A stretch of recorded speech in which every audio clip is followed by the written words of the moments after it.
Bonjour Charline Vanhoenacker, et comme je dis toujours, l'important c'est d'en ride. Oui, Antoine Decaune, on a une passion pour cette publicité tous les deux, je vois bien. Jupiclass nous attend. Alors j'ai 8 élèves en classe et c'est comme si j'avais une classe de 30, c'est épuisant. 8 élèves, mais pourtant il n'est que 17h sur France Inter.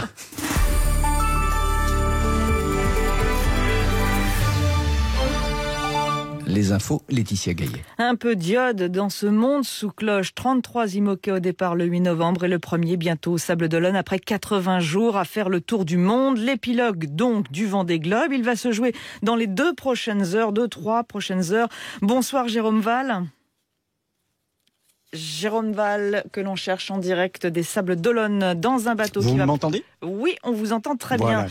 Bonsoir. Bonsoir. Jérôme Val, celui qui va franchir en premier tout à l'heure la ligne d'arrivée, c'est probablement Charlie Dalin.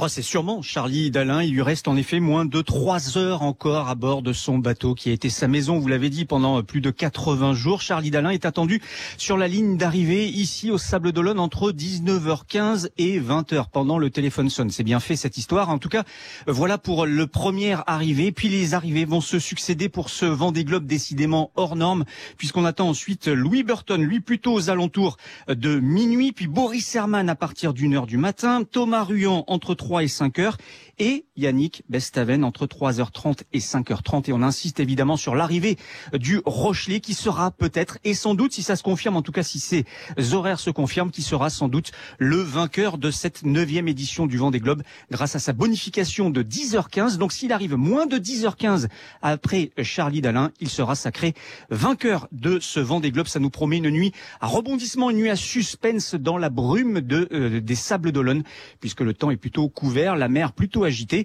On va être secoué mais heureux de vivre cet épilogue. Et juste un mot, Jérôme Val, peu de monde sur les quais, il y aura juste un comité d'accueil restreint. Exactement, 300 bénévoles qui ont été autorisés à se masser le long du chenal pour accompagner ces marins. 300 bénévoles qui seront espacés de 4 mètres chacun, mais ça donnera un petit peu, c'est vrai, d'humanité à ce retour à terre de ces marins. Merci Jérôme Val en direct des Sables d'Olonne avec Jérôme Tuile pour les moyens techniques, et on y reviendra bien sûr dans les journaux de 18 et de 19h. Le couvre-feu ne freine pas suffisamment le virus. Une seule phrase pour comprendre ce qui nous attend dans les prochains jours. À la sortie du Conseil des ministres aujourd'hui, Gabriel Attal a préparé les esprits. Le porte-parole du gouvernement a expliqué que le maintien du cadre actuel paraissait peu probable. Plusieurs scénarios sont à l'étude qui vont jusqu'à un confinement très serré. Demain et vendredi, Jean Castex va mener une série de consultations avec les parlementaires, les associations d'élus, les partenaires sociaux. Gabriel Attal a expliqué qu'Emmanuel Macron attendait des analyses supplémentaires avant de se prononcer, car c'est la circulation des variants qui inquiète. Et selon l'OMS, ce soir, le variant britannique en question a été recensé dans 70 pays au 25 janvier. C'est 10 de plus qu'au 12 janvier. Le variant sud-africain, lui, est désormais présent dans 31 pays, soit 8 de plus sur la même période. Voilà donc où on en est ce soir en France. Dans le monde, 18 000 personnes sont mortes ces dernières 24 heures. Nouveau record. Autre chiffre marquant, celui au Royaume-Uni, où le cap des 100 000 morts vient d'être franchi. C'est le pays européen le plus touché. Boris Johnson annonce ce soir le prolongement du confinement en Angleterre jusqu'au 8 mars. Le Premier ministre impose également une quarantaine à l'hôtel à tous les résidents qui entrent dans le pays et qui viennent de pays à risque. Le Royaume-Uni se barricade. Il s'agit en fait de ne pas réitérer les erreurs de l'an dernier au début de l'épidémie à Londres. Richard Place. Une seule semaine de retard et sans doute des milliers de morts en plus. Au début de la pandémie, le gouvernement ne l'a pas prise au sérieux. Boris Johnson se vantait même d'avoir visité un hôpital et serré les mains de tout le monde. Le Premier ministre a décrété le premier confinement une semaine après la plupart de ses voisins européens. Aujourd'hui, ce retard pèse lourd dans le bilan. Imprévisible et difficilement arrêtable, il y a le variant, anglais justement, apparu en fin d'année. Il a rendu l'épidémie incontrôlable. En quelques semaines, la contamination s'est emballée dans tout le royaume. Enfin, il y a les hôpitaux et plus largement les services de santé. Cette crise met en lumière le manque d'équipements et d'effectifs. Ici, les soignants ne se privent pas de pointer la gestion purement comptable depuis des années. Ils affirment que le bilan humain catastrophique en est précisément la conséquence. Boris Johnson échappe pour l'instant à l'analyse poussée de sa gestion. Le temps est à l'action. Mais le fait qu'il soit sincèrement désolé, comme il l'a dit hier soir, ne suffira pas quand viendra l'heure des comptes. Londres, Richard Place, France Inter. Y aura-t-il un procès autour du crash Rio-Paris en 2009 ? Le parquet général le réclame aujourd'hui. Il a requis un renvoi pour homicide involontaire contre Air France et Airbus. La Cour d'appel de Paris doit statuer sur le dossier le 4 mars prochain. Et si un jour la justice avait les réponses dans l'affaire Grégory, la Cour d'appel de Dijon a relancé aujourd'hui le dossier en autorisant de nouvelles recherches. Jean-Marie et Christine Villemain ont obtenu gain de cause, mais il faudra être patient, David Giacomo. Les enquêteurs vont se focaliser sur 9 traces ADN inconnues qui figurent dans le dossier Grégory. À partir de ces empreintes, ils vont faire des recherches en parentèle. C'est une technique de recoupement par l'ADN familial. Elle permet de multiplier les chances qu'une de ces traces corresponde au moins en partie à un profil inscrit au fichier national des empreintes génétiques. Autre expertise à venir, l'élaboration de portraits robots, toujours à partir de ces 9 traces ADN inconnues, pour déterminer la couleur des cheveux, des yeux et de la peau d'une personne. La Cour d'appel de Dijon accepte également de prélever 37 nouveaux ADN sur des personnes qui ont été plus ou moins proches de Grégory avant son assassinat en 1984. Par l'intermédiaire de leurs avocats, Christine et Jean-Marie Villemain se disent très satisfaits de cette décision. Plus de 36 ans après la mort de leur petit garçon, ils estiment que les progrès de la science peuvent enfin permettre de se rapprocher de la vérité. David Di Giacomo, 17h06 sur Inter. Demain sur France Inter, Camélia Jordana, dans le Boomerang. 9h05, Augustin Trapenard. Comment chanter dans le bruit, le buzz et le brouhaha. Je me laisse, je fais facile, je chante. La clarté de Camélia Jordana. Boomerang, le rendez-vous culture de France Inter. Du lundi au vendredi, à 9h05, évidemment. Qui est en vérité Gilles Principaux ? Un homme charismatique issu de la bonne bourgeoisie bordelaise ? Un mari dévoué et un père aimant ? Ou un pervers despotique qui a poussé sa femme à noyer ses 3 enfants ? Son avocate, l'héroïne de La vengeance m'appartient de Marie Ndiaye, tente de dissiper le mystère qui entoure la personnalité de cet homme inquiétant. Prix Goncourt pour 3 femmes puissantes, Marie Ndiaye signe un huis clos ensorcelant qui ne cessera de vous hanter. La vengeance m'appartient de Marie Ndiaye, un roman Gallimard. Pièce à conviction revient sur l'enquête des enfants placés. 2 ans après, les dérives dénoncées ont-elles été entendues ? Leurs conditions de vie ont-elles changé ? Les jeunes témoignent.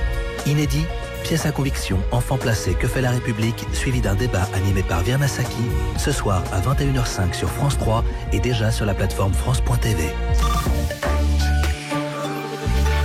Je vous prie de vous asseoir, c'est l'heure de cours qui a commencé. C'est par Jupidémy sur France Inter. Oui, Laetitia Gaillet, vous allez être triste quand il n'y aura plus de Vendée Globe. Oui, mais il y en a qui sont encore très loin d'être arrivés. Donc sachez-le, il y a Tom et Nana en fin de course, là, ils sont pas mal. C'est pas comme un sprint après une étape du Tour de France, quoi. Non, c'est sur la durée. On est plus sur la longueur. Oui, voilà, c'est ça. Je vais m'y intéresser. Ne vous inquiétez pas. À la fin, c'est bien. Merci Laetitia Gaillet pour ces informations. Allez, à demain. Je vous dis à demain.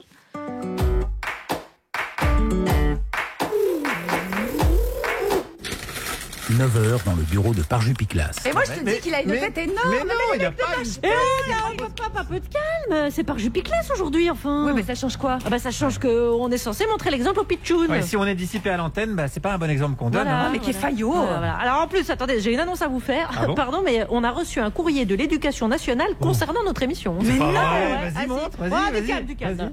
L'Éducation nationale nous félicite. Mais je suis émue. Des félicitations du ministère, mais où est-ce qu'on a merdé ? Alors, des experts pédagogiques ont écouté notre émission et ils souhaitent nous rencontrer pour s'inspirer, alors je cite, de nos méthodes d'apprentissage par l'humour qui allient rigueur, du savoir et bonne humeur. C'est le plus beau jour de ma vie après mon mariage. Mais t'es même pas mariée ? Ah ouais, c'est vrai. Mais non, mais attends, t'es dingue ou quoi ? Tu sais ce que ça veut dire ce courrier ? Oui, ça veut dire qu'ils ont dû écouter une seule émission et encore pas en entier. Ils ont certainement dû tomber sur une de mes chroniques de grands classiques littéraires. Non, mais un ministère, donc le gouvernement qui nous dit bravo, c'est la fin. Là. Ouais, c'est la fin de l'à peu près surtout. Les exercices avec les blagues dedans au lieu des bonnes réponses, là c'est fini. Comment ça, il n'y a pas toujours la bonne réponse ? Comment ça, il y a trop de blagues ? Non, mais si notre émission peut permettre à des millions d'enfants de s'instruire, c'est le moment de la remettre sur les rails. Et je suis d'accord. Les rails du savoir dans la bonne humeur. Voilà. Non, on va devenir aussi chiant qu'un prof en classe. Non, rigoureux, mais avec des contractions. Moi j'ai toujours rêvé d'être la première de la classe. Si enfin je peux y arriver. Voilà. Guillaume, j'attends ton exercice sur mon bureau avant l'antenne. Bien dit. Ah non, mais au secours, là, au secours. Non, mais ça va, là, je déconne. Quoi ? Attendez, mais comment vous avez pu croire que le ministère prenne exemple sur nous, sérieux ? J'ai eu peur. Oh là là. Mais, Oh là là. mais non, mais comme il a l'aide du ministère de Oui. Ah bah ça c'est une lettre d'auditeur qui se plaint de jamais trouver la bonne réponse dans les exos. Alors moi je me disais qu'il avait pas tort, j'ai inventé la lettre du ministère. Oui d'accord, je suis allée trop loin, je suis juste désolée. Désolé. Non, mais moi je m'en fous parce que je vais aller le dire à la direction. Oh là là, t'étais moins chiante avant ton mariage. Hein. Mais parce que je me suis pas mariée.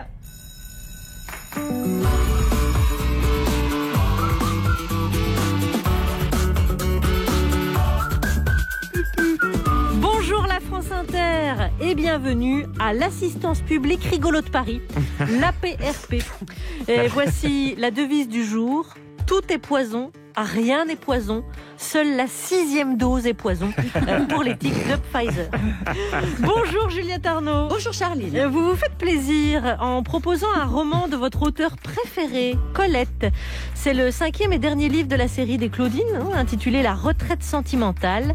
Et vous nous raconterez en quoi consiste cette retraite sentimentale.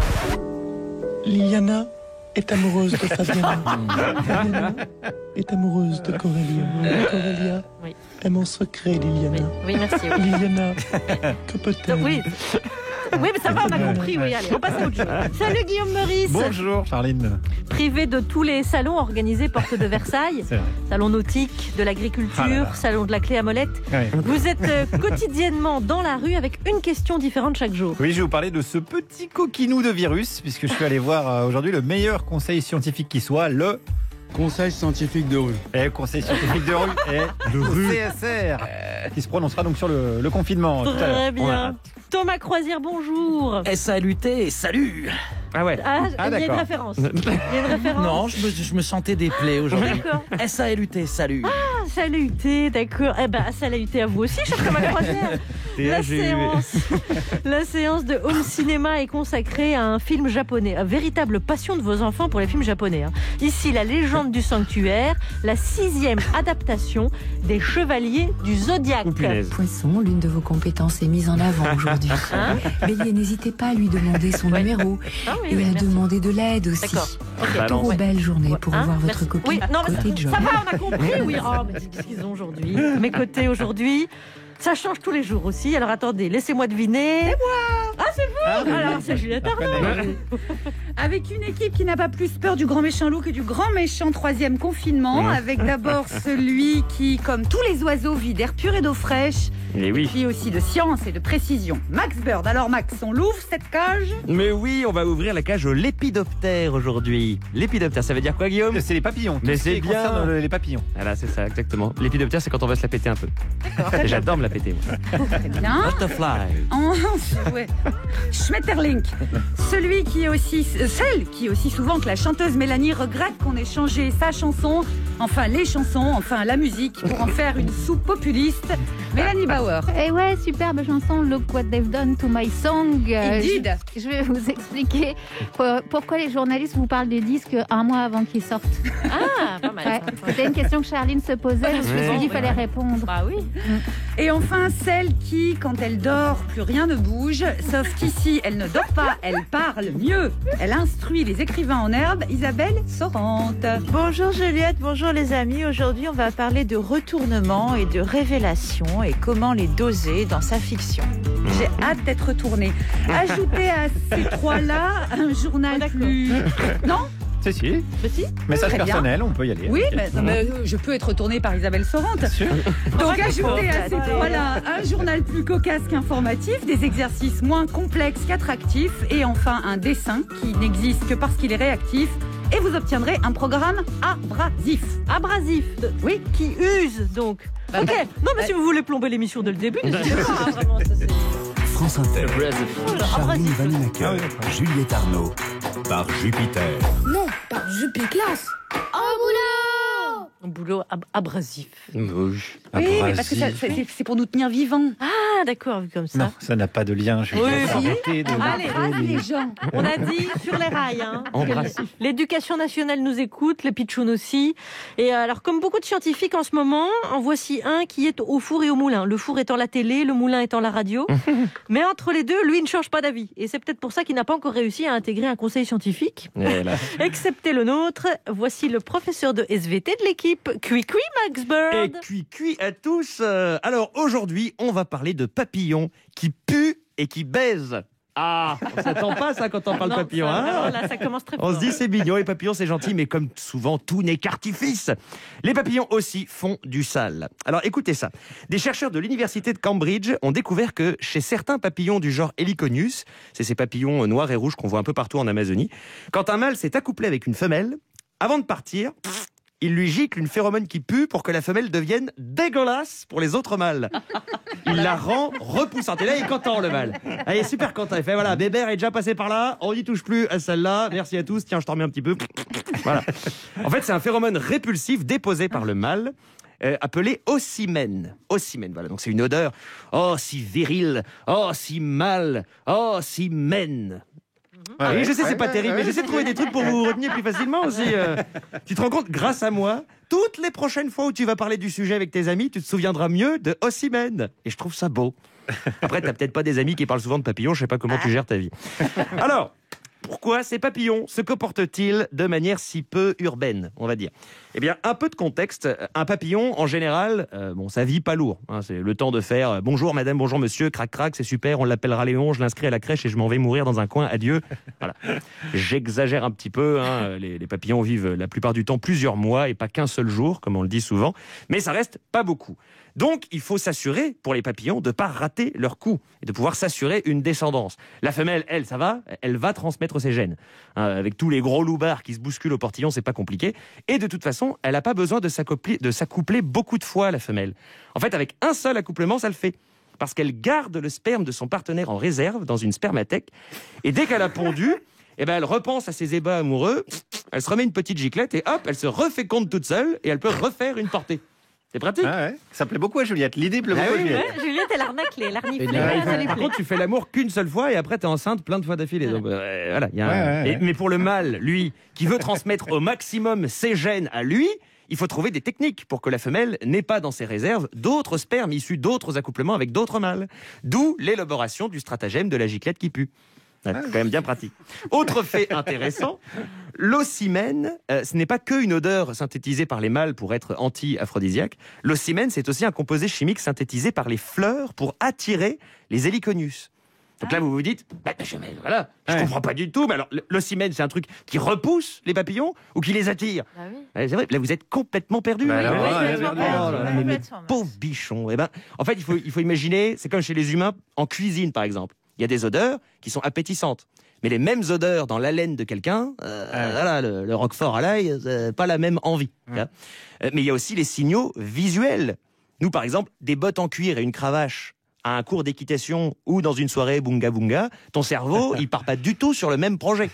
Voilà. Et là, c'est exactement pareil. Le contexte est essentiel. L'odeur de l'ocimène plus une fleur. J'ai envie d'y aller. Voilà, j'ai envie de manger du nectar, j'ai envie de plonger ma tête. Alors que ocimène plus femelle papillon, on change. Pour l'air fraîche. Elle pue un peu. Voilà, donc tout est important. Le contexte, odeur et éléments visuels. Voilà, c'était l'histoire des papillons qui sentent pas bon. La semaine prochaine, je vous expliquerai comment éviter de vous faire décapiter quand vous faites l'amour à une menthe religieuse. Voilà. Merci de m'avoir écouté. Cui à tous. Max Bird, et vous ne devinerez jamais ce qui est programmé derrière. Bang Bang. Je ne savais pas. Par Macy Gray. Mais oui. Bunga. Merci Max Bird. C'était fou cette histoire. On a envie de la réécouter. Tiens. Allez.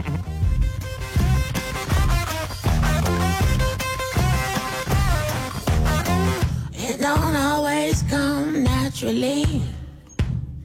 Sometimes you gotta dig in the dirty to get what you need. What I need is you. Oh, and I'm going all out to be with you. Yeah. Bang, bang, I want it. Shoot me down and I want it. When I tell him that I want it, he says louder. Bang, bang, I want it.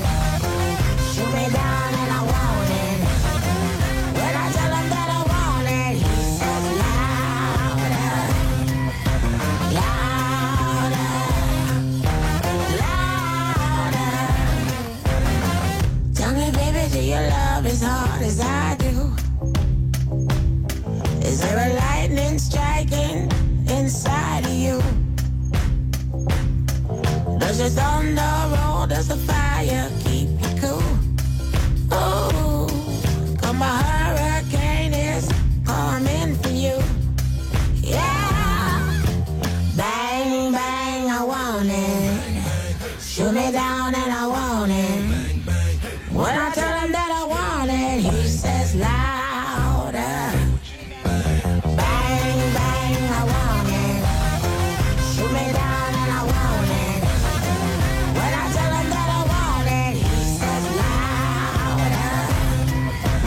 Louder.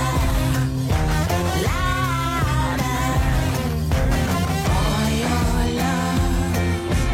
For your love. For your love. Boy, I put my whole heart into it. Oh, oh, 'cause I'm in it. I'll be there for you to the finish, going all out. Are you in it? Are you in it? Louder now.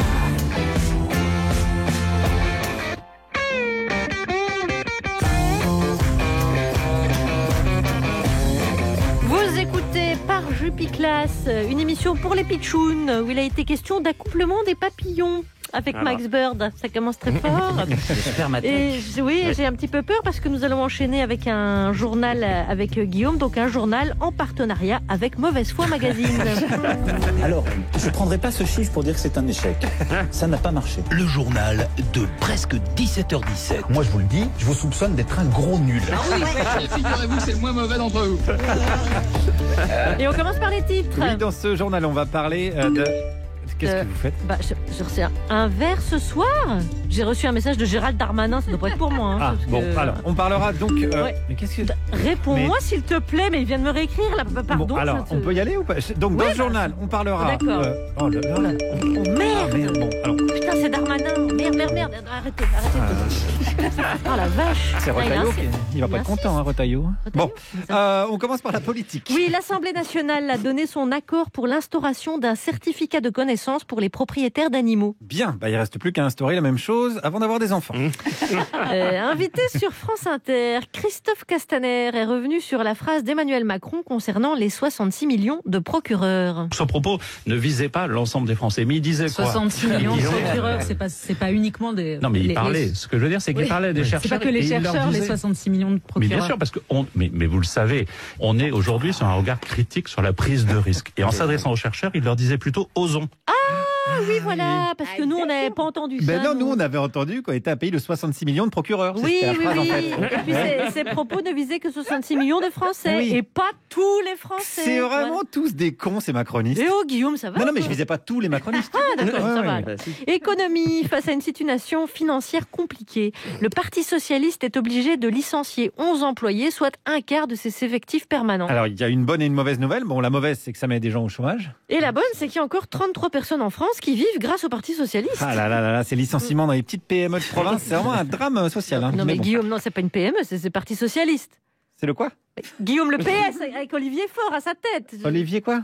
On sait, Bon, je sais pas, on ne connaît pas. Je connais pas. économie Personne toujours pour connaît. mesurer la place que les entreprises accordent aux minorités, le gouvernement va mettre en place un index de la diversité. Ah oui, je sais pas pourquoi, mais je vois bien où il va atterrir cet index. Justice, Mediapart révèle que contrairement à ce qu'il a déclaré au juge, Gérald Darmanin se serait montré très insistant par SMS avec la jeune femme qu'il accusait de viol. Charline, vous voulez coucher avec moi? Ah mais non!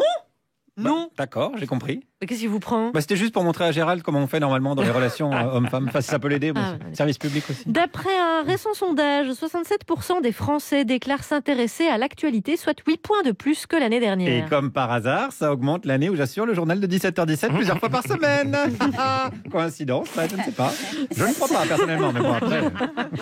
Santé maintenant, d'après un chercheur, la santé mentale d'un adulte sur 5 flanche autour de la cinquantaine. Alors attendez, il a quel âge Francis Lalanne? Lalanne, déjà 62 ans. Ok, bon, j'ai rien à rajouter. Voilà. C'est bon. C'est Média, validé. maintenant, revenons sur le dossier électrique de la journée d'hier. Ah oui, alors, confinement, génération identitaire. Non, Guillaume Durand, qui Guillaume dans Durand. un tweet a opposé la culture classique et les séries sur Netflix. Aïe, aïe, aïe. Bon, j'espère qu'il s'est expliqué sur cette affaire. Oui, Ouais, alors ouais. il était au téléphone avec BFM TV pour s'expliquer et faire part de son analyse. Les gens ont dit mort, condescendance, ancienneté, etc., etc. C'était ça qui a été mal compris. Mais je suis le premier à savoir que Lupin vient de Maurice Leblanc et Game of Thrones vient de Tolkien. Donc- Pas bien sûr. Game of Thrones, c'est Tolkien. Et Tintin chez Picaros, c'est Jules Verne. Il le sait, ça, les gars. Allez, on enchaîne avec le tirage de l'euro million. Hier, c'est le 5, le 7, le 25, le 37, le 45. Oui, alors, vous faites quoi, là, Guillaume? Parce que... Comme j'avais pas prévu de faire le journal hier et aujourd'hui, j'ai pas énormément d'infos. J'essaie de gagner du temps avec le tirage de l'euro. Mais ça va pas ou Donc, quoi? ça- Non, quoi bah, les fins du journal. Attendez, parce que je fais pas le tiercé non plus. Non!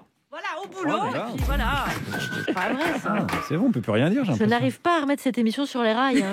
Elle l'a-t-elle jamais été? Manque d'autorité, je ne sais pas.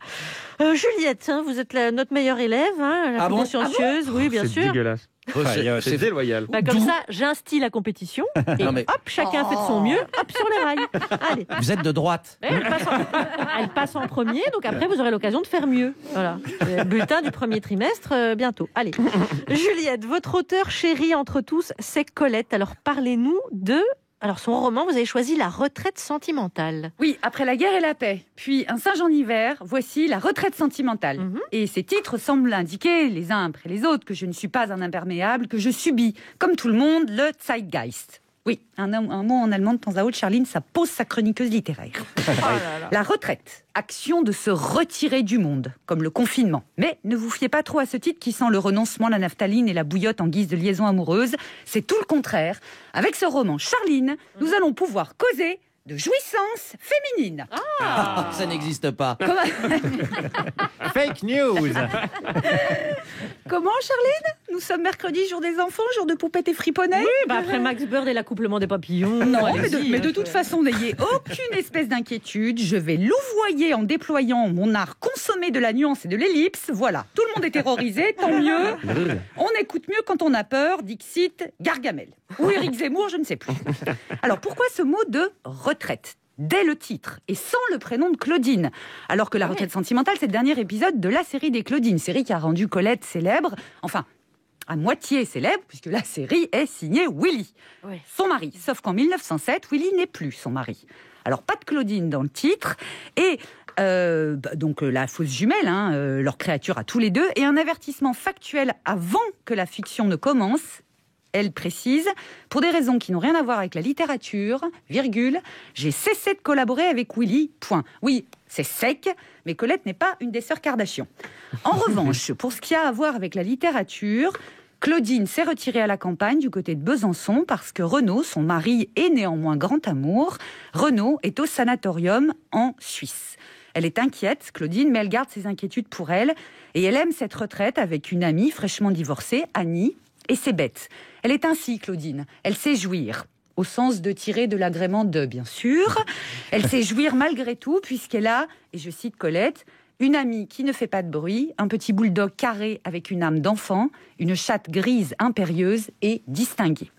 Et oui, Renaud, c'est le grand amour avec Claudine, malgré 10 ans de mariage.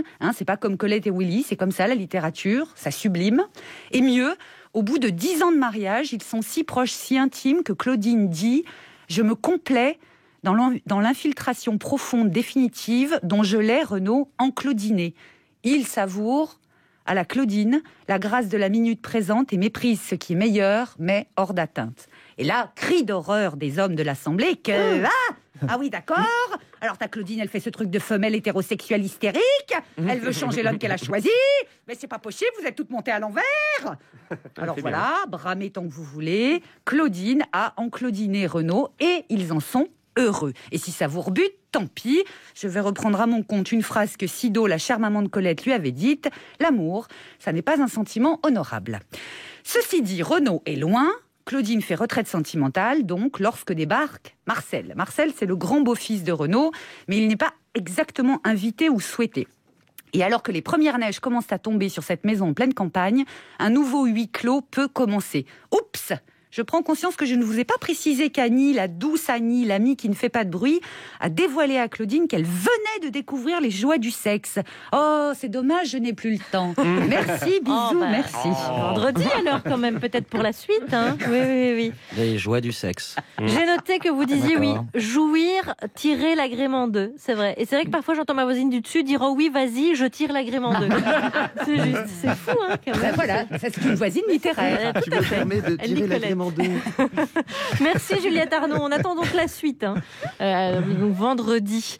Et quand voyager se résume à aller faire des courses au supermarché, l'évasion, il faut pouvoir la trouver non seulement dans la littérature, avec vous, Juju, mais aussi dans la musique. Et évasion, curiosité, aventure, découverte, ça vous va tellement bien pour la musique. Mélanie Boer. Bonjour les enfants, pas de désacralisation de tubes de variété aujourd'hui, mais une petite leçon de journalisme musical avec une question que vous vous posez tous. Pourquoi les radios nous parlent-elles toujours de disques qui ne sont pas encore sortis? Oui, pourquoi? Eh bien, c'est parce que, pour des soucis de promotion, les maisons de disques distribuent aux critiques les chansons très à l'avance. Comme ça, après, grâce aux recommandations des critiques et des programmateurs, eh bien, les gars du marketing des radios, ils peuvent faire la course entre eux pour gagner le droit de coller leur logo autocollant sur le disque du chanteur et ainsi pouvoir interdire à l'artiste d'aller jouer ses chansons sur d'autres radios que les leurs. Le chanteur devient donc en quelque sorte la propriété de la radio. Ceci expliquant pourquoi les journalistes deviennent mégalomanes, plus que mélomanes, car c'est offrir beaucoup trop de pouvoir à des gens qui, je le rappelle, sont des geeks qui écoutent des disques toute la journée. D'ailleurs, mes collègues, souvent au bar, pendant les concerts, ils font des batailles de « j'y étais ». Le concert de Supertramp en 79, ouais, j'y étais. L'Hyper Nuit de Radio France, ouais, j'y étais. Ils jouent à ça pendant des heures et après chaque j'y étais, ils boivent un coup. Ils font pareil avec les disques. Le premier album de Barbarossa en 2005, ouais, je l'ai. Le gars de Barbarossa, ouais, James Maté, je me souviens bien. Il jouait avec José González. Je l'ai interviewé, très sympa. One night to be confused, one night to speed up truth. We had a promise made, 4 hands and then away, both under influence. Bah ouais, José González, tu te souviens, en 2003, le chanteur suédois, ses parents, ils venaient d'où déjà? Ah ouais, d'Argentine. Et Barbarossa, il devient quoi? Bah, il a rien sorti depuis 2019. Il a fait combien d'albums d'ailleurs? 6? Ouais, je les ai tous. Mais le meilleur, c'est le 3e. Ouais, l'album de la maturité, là, il faut rire. C'est une blague d'autodérision de journaliste. Ouais, Bloodlines, en 2013, gros succès. Eh, tu veux une bière? Take my hand, but take your time till it relates to you, then it's alright. Donc, pour être un bon journaliste musical, les enfants, il faut un foie solide, mais aussi un peu de culture générale. Sinon, en vieillissant, tu passes pour un adolescent attardé, ta femme te quitte et tu ne peux plus draguer que des minettes de 20 ans de moins que toi qui écoutent les mêmes disques que toi. Donc, tu te la pètes un peu. Par exemple, tu expliques que Barbarossa, ça veut dire Barberousse parce que le chanteur, il est roux, mais surtout parce que c'est le nom de code de l'invasion par le Troisième Reich de l'Union soviétique pendant la Seconde Guerre mondiale. Et là, normalement, t'as encore une chance de pécho.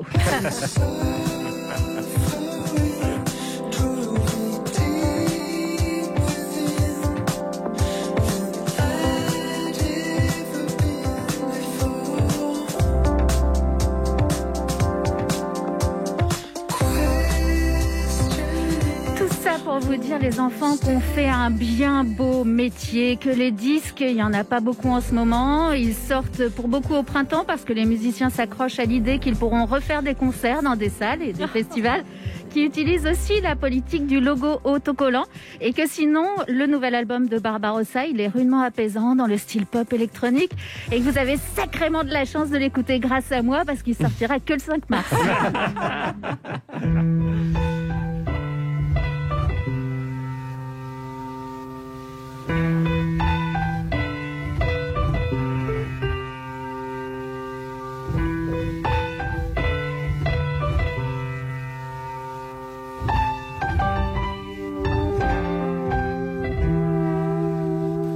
Don't be alarmed by the waves in the water. Don't be alarmed, these stepping stones. And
album le 5 mars, Love, Hear, Listen. Et vous avez 6 autres albums à écouter. Mais ouais. Et ça, comme quand on va être reconfiné, c'est parfait. Hein. Taisez-vous, Charlie. Ça tombe bien qu'il y ait... Pour faire l'amour avec des papillons. Exactement. Ça tombe bien qu'il y ait 6 albums. Agrément 2. 6 albums, c'est parfait pour tenir 3 mois de reconfinement. Oui, j'arrête Juliette. J'arrête, Mois. Vous êtes juste, hein, parce que... J'angoisse Juliette, j'angoisse nos auditrices, j'angoisse nos auditeurs. Alors on va se détendre. Dites-nous, Juliette, qui est autour de la table. Qu'est-ce que vous voulez que je vous dise? On a déjà entendu les plus malins, Juliette Arnaud, Mélanie Power. J'étais pas là-dedans. Là. Patiente les plus câlins, Isabelle Sorante et Thomas Croisière. Et maintenant, notre grand sera, Guillaume Meurice. Eh bien écoutez, c'est mercredi, c'est l'heure de la leçon à Guigui. Aujourd'hui, on va parler de pandémie. Youpi, youpi. Voilà. Alors je précise que c'est par Jupiclass, hein, parce que ce matin dans le 7-9, l'invité de Léa Salamé, il a dit que le gouvernement, il infantilisait les gens, que l'État était trop protecteur. Alors bon, ça c'est vrai, on est d'accord avec ça. Moi j'en parlais avec un mec au RSA qui me disait arrêtez avec toutes ces protections, laissez-nous nourrir nos enfants avec des croûtes de fromage. Bon, alors s'il écoute ma chronique, ce monsieur, aujourd'hui je m'adresse aux enfants pour faire un point avec eux sur la pandémie, parce que tout le monde est un tout petit peu perdu en attendant le coup d'État de Francis Lalanne, hein, qui ne saurait tarder. Alors pour résumer, on se dirige vers un 3e confinement.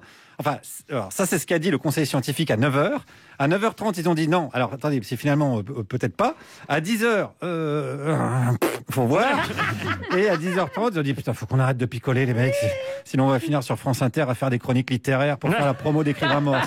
Bon, alors moi quand c'est comme ça, les enfants, je m'en remets à ce qu'on appelle l'intelligence collective, hein, le fait que nous sommes le peuple des Lumières. Alors certains ne sont pas toujours raccordés au secteur, mais ça change rien. Nous sommes le peuple de la raison. Je suis donc allé chercher des solutions dans la rue. Est-ce qu'il faut confiner? Ouais, il va falloir parce qu'avec les variants britanniques, celui d'Afrique du Sud, celui du Brésil, comment ça se fait que nous on n'a pas de variant? Ben oui, on n'a pas de variant français. Comment ça se fait ça? Oui, on est un peu en retard encore à ce niveau-là. On est peut-être encore retardé encore. On passe un peu pour des glands là. J'ai l'impression les pitchous niveau rayonnement à l'international, on est nuls. Donc n'hésitez pas à lécher les trottoirs, les poignées de porte, tout ce qui vous passe sous la langue. Allez, on s'y met. On passe à une dame qui avait son masque. Vous connaissez ces gens, ils avaient un masque sous le menton. Hein, mais elle avait un avis quand même. Puis les gens ne respectent pas, même déjà, personne ne respecte le couvre-feu. Je regarde par ma fenêtre, je dis c'est pas possible. À 8h, il y a encore beaucoup de monde. Personne ne respecte le masque non plus. Le masque, il est là. Hein. Vous l'avez mis sous le menton? Non, parce que j'étais en train de boire mon café. Bon, on l'a tous fait. Hein, ça, c'est vraiment la technique de filou qu'on a tous utilisée. Donc vous voyez les enfants, même adultes, on garde les techniques. J'ai pas eu le temps de faire mes devoirs, mon chien a mangé ma copie. Voilà, même Castaner, hein, Macron n'insulte pas les gens, c'est juste que les gens sont trop des connards pour comprendre qu'on les insulte pas. Chacun va. C'est petites astuces, mais aujourd'hui on est là pour lutter contre l'épidémie, donc on continue. Ah ben moi je suis contre le confinement parce que le Covid c'est toute une manipulation, ça tue des gens qui sont en âge de mourir. C'est vrai, on dirait qu'il a été inventé, il a dit on est trop sur Terre, on va balayer un peu. On dirait qu'il a été fait exprès. Ah ben va savoir. Ah, ça sûr. Les enfants, va savoir. Ça c'est à vous de vous renseigner les enfants en ce moment. Moi je vous conseille le site de France Soir. Voilà, c'est vraiment un site très intéressant pour avoir des vraies infos. C'est un petit peu de choupi au pays de la Terre plate. Voilà, c'est assez fascinant. Donc voilà, c'est un virus effectivement qui peut tuer papy ou mamie, mais voilà, pensez aussi viager, pensez héritage les enfants, positivez, hein, le verre qui va les bouffer, voyez-le à moitié plein. Voilà, petit conseil bien-être, jeu de mots. En ce moment, on prend ce qui vient, Voilà. Allez, on continue toujours donc, sur le thème du virus. Un virus ne tue pas. Il donne une infection et qui peut partir comme elle est venue. Celui-là, il tue quand même un peu. Oui, un peu beaucoup, mais il peut ne pas tuer aussi si on a fabriqué assez d'anticorps. On a une hygiène de vie correcte. Si on a une hygiène de vie correcte, ça suffit. Oui, je pense, ouais. Ah, il y a le téléphone du monsieur qui sonnait, le nutritionniste là, il sonnait. Alors, je pense que c'est un appel de la direction de France Soir pour un poste de chroniqueur ou de Francis Lalanne pour une place de ministre de la Santé. Toujours est-il que voilà, si vous avez une bonne hygiène de vie, vous pouvez ne pas choper le virus. Ça, c'est alors bon bah nous. Dans 15 jours, c'est plié. Normalement, on est tous scannés. Hein, on verra pas le défilé de la garde nationale en cuissarde sur les Champs-Élysées le 14 juillet prochain. Continuons, les enfants. Ce qu'il faut aujourd'hui, c'est comme disait un savant, là, je ne sais qui, il faut laisser tout ouvert, il faut essayer de vivre avec. Ça va surcharger les hôpitaux, quoi. Bah oui, mais ça, faut dire à notre cher président qu'il a eu quand même 6 mois pour essayer justement de construire des hôpitaux. Quand on voit que les Shintok, ils arrivent à nous prendre en une semaine un hôpital de 5000 m². Alors, les enfants, c'est vrai qu'on peut rendre hommage aux Shintok. Comme on dit. Non, mais on peut être raciste avec du respect, quand même. On peut dire, par exemple, il faut reconnaître que les Youpins, c'est des super banquiers. Voilà. Je rappelle que la radio la plus raciste s'appelle Radio Courtoisie. Je dirais que l'un n'empêche pas l'autre. Je crois qu'il est temps de conclure parce qu'on s'égare un petit peu. peu du sujet de base. Alors donc, on continue, on conclut avec le conseil du jour. Faut tomber malade, faut qu'on se le transmette, c'est pas compliqué. Faut qu'on se le transmette, c'est comme la gastro. Hein. C'est un peu plus mortel que la gastro quand même, non? C'est un peu plus mortel que la gastro, bon oui et non. Hein. Et il y en a qui se vident, ils y passent. Hein. Aujourd'hui, un Covid, malheureusement, il y en a qui y passent, il y en a qui y passent pas. Voilà, les enfants, débrouillez-vous avec tout ça. Hein. Il est temps, je dirais, d'éteindre les lumières, en même temps que d'éteindre le pays des lumières. Bisous en distanciel et bonne nuit les petits. Guillaume Méris, merci. Ça m'a donné bien envie de me reconfiner pour pas croiser ces gens. Et donc, voilà. On peut mourir d'une gastro. J'ai appris ça avec ta chronique. C'est une petite chronique scientifique en fait. On peut. Alors on n'a pas les chiffres exacts. J'aurais dû préciser. Très bien. Merci Guillaume et à demain malheureusement. Allez.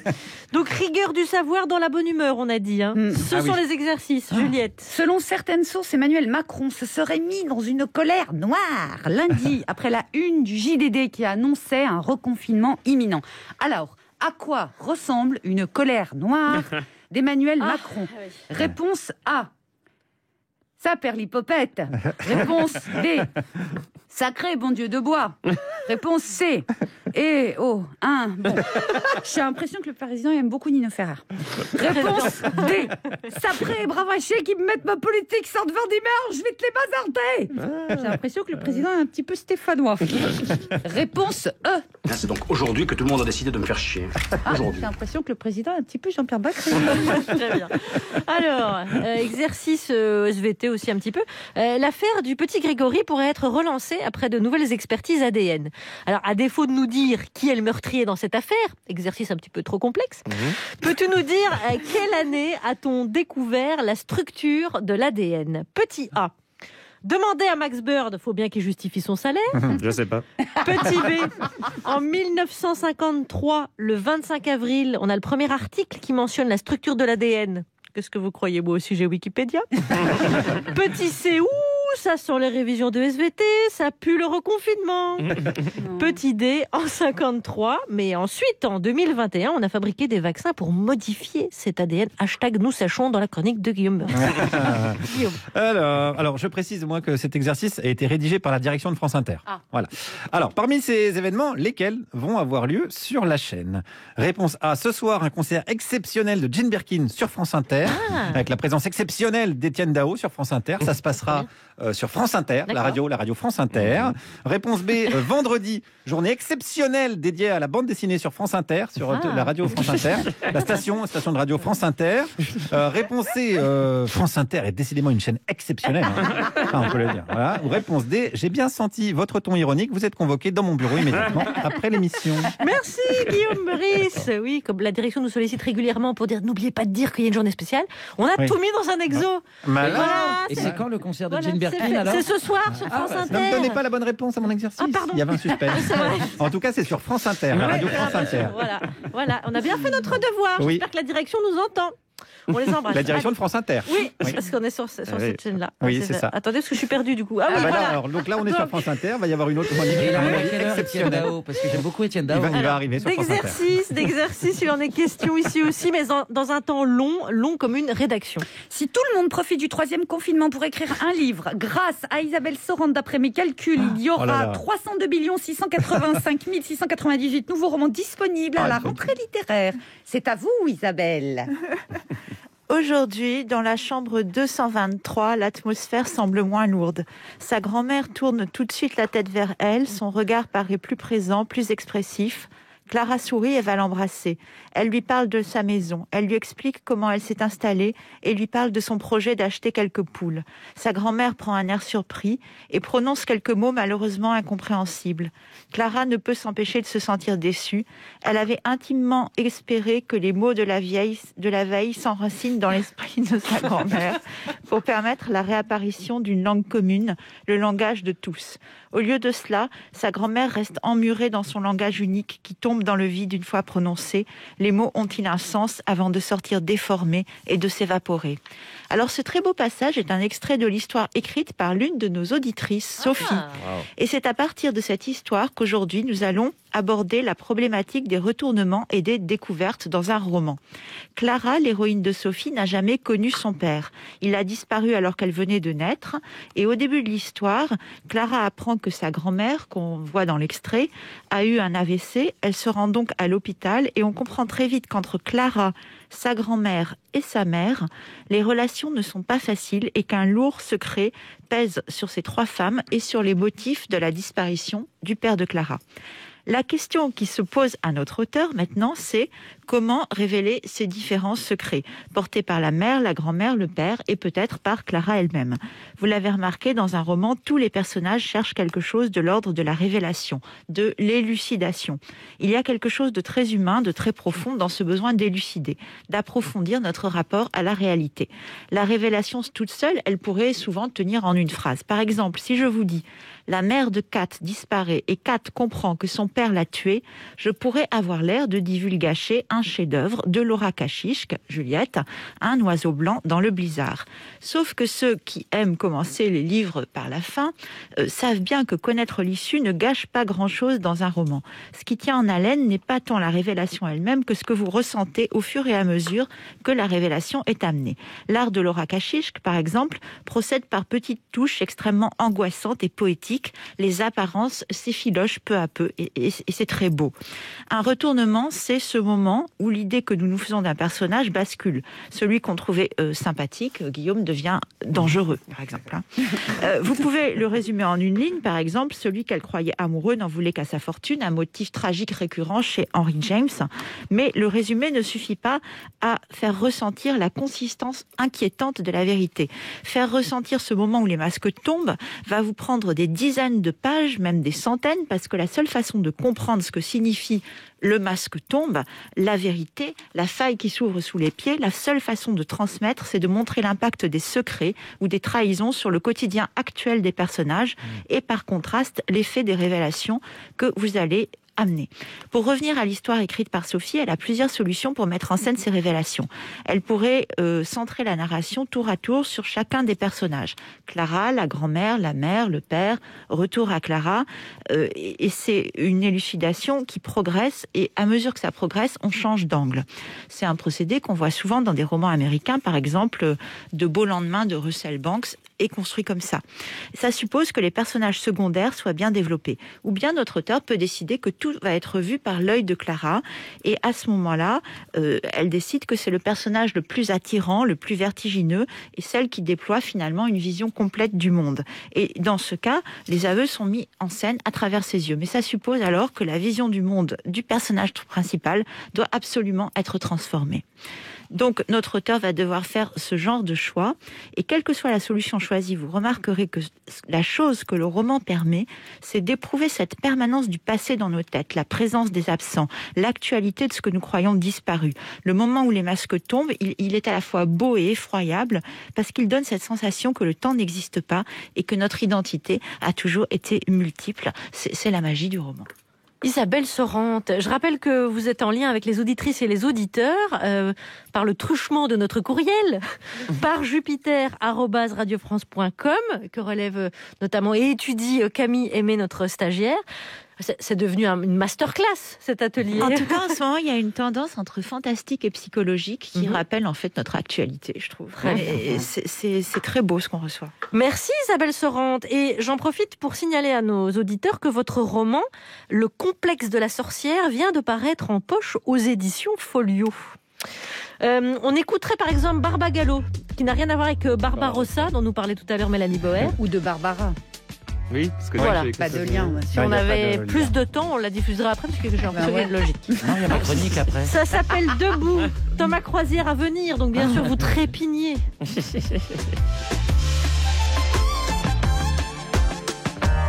le monde est debout, poussé à bout. Tout le monde est debout, tout le monde est debout. Tout le monde déborde et se désapprivoise.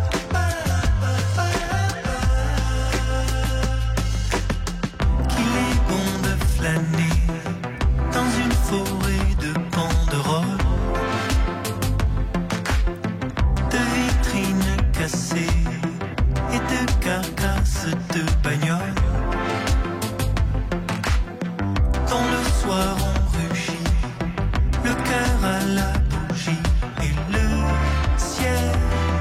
s'obscurcit, ni pardon, ni oubli.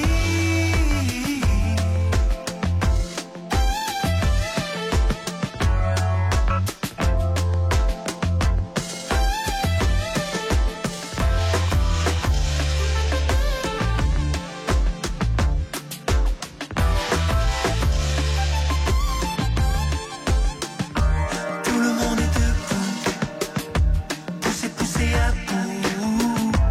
Tout le monde est debout, tout le monde est debout.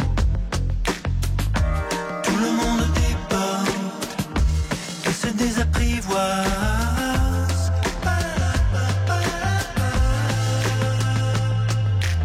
C'est une belle soirée pour déboulonner les idoles.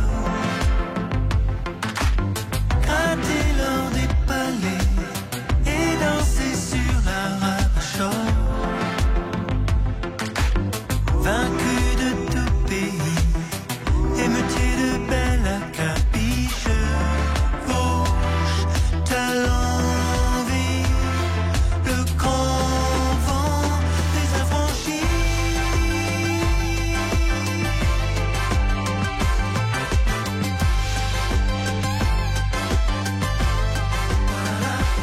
Vous écoutez France Inter par Jupiclass car nous sommes mercredi. Il y a donc des enfants dans la place, Alfred et Gaston. On s'invite chez les Croisières avec Thomas Croisière. Pas vacciné avec mes deux chevaliers de bronze. La séance de Thomas Croisière hier, c'était Les Chevaliers du Zodiaque, le film de Keiichi Sato. s'en vont toujours à l'attaque en chantant une chanson bien haut. C'est la chanson des héros.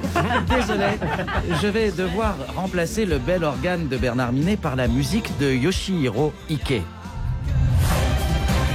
Car il ne s'agit pas là de la série animée qui fit les belles heures du Club Dorothée, mais de leur 6e adaptation au cinéma. C'est l'histoire d'Athéna, enfin de la réincarnation d'Athéna, qui sait pas quelle est la réincarnation. Elle croit qu'elle est une fille qui habite dans un chalet avec son père, enfin avec son grand-père, et elle va à l'aéroport. Et donc le chauffeur, il dit vous êtes la réincarnation d'Athéna, et il y a des chevaliers du Zodiaque pour vous protéger. Alors là, ça la choque. Tu m'étonnes. Tu pars épouse en Grèce et t'apprends que t'es une déesse et que tu vas devoir gérer l'embrouille de la légende du sanctuaire. Je trouvais que c'était un peu plus mal fait que les dessins que Tintin le film, parce que Tintin le film, au début, je me disais c'est des acteurs, c'est pas des acteurs, c'est des acteurs, c'est pas des acteurs. Et j'ai remarqué que c'était pas des acteurs. Parce que le film est réalisé en images de synthèse. Surtout, en fait, là, ça se passe dans la ville moderne et tout. Il y a des avions et tout. Il y a des avions dans les dessins animés, mais pas aussi modernes que ça, quoi. Ça m'étonnerait pas, dans le film, de voir des skates volants. Ouais, les producteurs souhaitaient moderniser la série tout en respectant l'âme originale de l'œuvre. Mais les gars, on déconnait. Le sanctuaire, ça respecte pas trop les règles, c'est pas du tout le même décor. C'est pas les chevaliers du Zodiaque, ils ont direct leur armure, ils la gardent pas en collier, ils la gardent soit sur le dos, soit sur eux. Bah oui, alors je sais Keiichi que t'étais trop content de jouer sur les textures et tes reflets 3D, mais fallait pas déconner avec ces armures inspirées du Japon médiéval. Que les chevaliers du Zodiaque, ils ont pas une armure comme les Power Rangers, merci. Et que c'est pas non plus des Transformers. Alors non, les chevaliers du Zodiaque, ils font toute une mise en scène et tout, et après ils ont un casque qui se referme pas comme une vitre, voilà. C'est un vrai casque, un casque de chevalier. Pas de la pourriture. Bah oui, maintenant les mômes sont vénères, limite 7e sens. Reste le plaisir de retrouver des personnages à qui on a aimé s'identifier sur 145 épisodes. Des chevaliers du Zodiaque, ça reste quand même Yoga, mon préféré. Ouais, le chevalier du cygne. Et toi, Alfred ? Mon personnage préféré, c'est Shiryu. Et le moment préféré, c'est quand Shiryu, il prend l'armure de la balance et qui défonce tout. Le chevalier du dragon. Moi, je reste team Iki, chevalier du phénix, même si le titre original de la série et Saint Seiya, en l'honneur de son héros, le chevalier Seyar et ses météores de Pégase. Si cette adaptation a été supervisée par son créateur, Mamazi Kuramada, la meilleure reste sa version abrégée, disponible sur YouTube. C'est la série du Sanctuaire, où en fait c'est plus court, mais ils ont remplacé les voix par des voix qui font eux, voilà. C'est trop drôle, mais il y a un peu de gros mots. À un moment, il y a le chevalier du lion qui est sous l'emprise du grand pop. Et quand il se rend compte qu'il a tué son ami, il dit « Eh merde !» Voilà, il y a plein de trucs drôles. 12 épisodes de 10 minutes, hilarants, condensant et détournant l'histoire du sanctuaire et qui justifie à elle seule l'invention d'Internet. Vive la rigolade et Takishimeta Kokoro no kosumo Atsuku Moyase Kiseki wo Hokose Kisutsuita Mama Jainai to Shikai Attends, je vais le laisser faire. Ne vous inquiétez pas, on va gérer. Je vais laisser faire, mais si vous restez avec moi, je vais pouvoir vous proposer un dessin. Un dessin car le vainqueur du Vendée Globe arrive ce soir au Sable d'Olonne après 18h, malheureusement pour lui. Mais qui sera le vainqueur? Eh bien, cette fois, on ne sait pas. Le suspense est entier, disent les reporters sur place, car les deux premiers skippers se tiennent, je cite, dans un mouchoir de poche. Eh bien, vas-y, essaye et dessine deux immenses voiliers de course dans un mouchoir de poche. On a hâte de voir ce que ça donne et bien sûr, tu postes ton dessin sur Twitter, hashtag par Jupiclass, bien sûr. Merci à tous, sauf à Thomas Croisière. Merci à Clément Vouillet à la technique. Merci aux médecins réanimateurs qui vont venir réanimer Thomas Croisière ainsi que toute l'équipe. Vous êtes sur France Inter. Et je vais vous dire à demain, enfin j'espère, en tout cas en compagnie d'un invité, l'acteur et réalisateur Jean-Pascal Zadi. L'agitateur, un provocateur. Vas-y, tu la connais celle-là aussi. Il a aimé Jean-Pascal. Ah, c'est bien. Le Lift, une vision du temps selon Chanel, vous présente le questionnaire.